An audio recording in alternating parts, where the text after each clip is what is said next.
Okay, the information that we have, Akshita, at this time is that the South Xinjiang Military District Chief, Major General Liu Lin, and Lieutenant General Harinder Singh, who's the co-commander of the 14 Corps, which is based in Leh, are currently talking at Moldo in the Chushul sector. This meeting has been called at the asking of the Chinese army, and an attempt is being made at this time, Akshita, to try and de-escalate. However, the Indian side is wary, even though the Chinese army has called this meeting and they're making it seem as if they don't want to repeat of the violence in the Galwan Valley. Will they actually follow through on the claims made, on the promises made in this meeting the last time round on the 16th of June?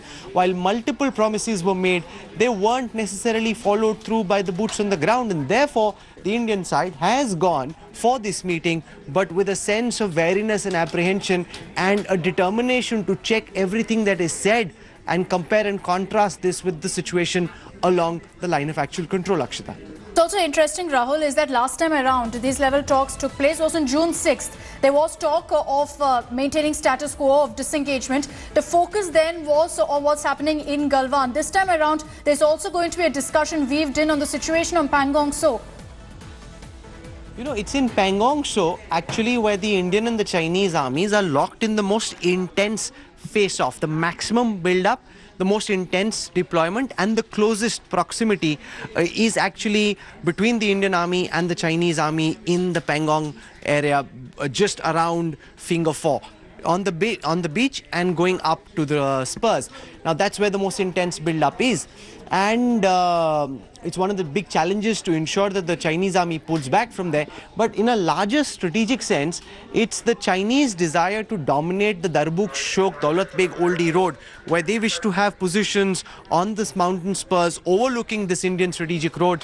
That's of critical concern, because no matter what happens, given how important that road is for supplies to be taken to Daulat Beg Oldie, India simply cannot allow for the Chinese army in any way to be anywhere close to the mountain top. The Chinese army has to pull back.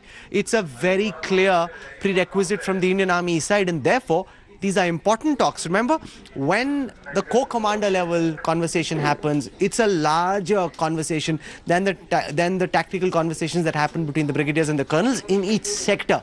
But here, it's a larger conversation about the decisions that were taken in the 6th June meeting, about why those haven't been kept and what needs to be done going forward. Ultimately now, the onus is on the Chinese side. Are they actually willing to pull back or not? And if they are not, the Indian army is determined, it's in position, and God forbid if something were to go wrong next time round, the Chinese army will have to pay a very heavy consequence for that.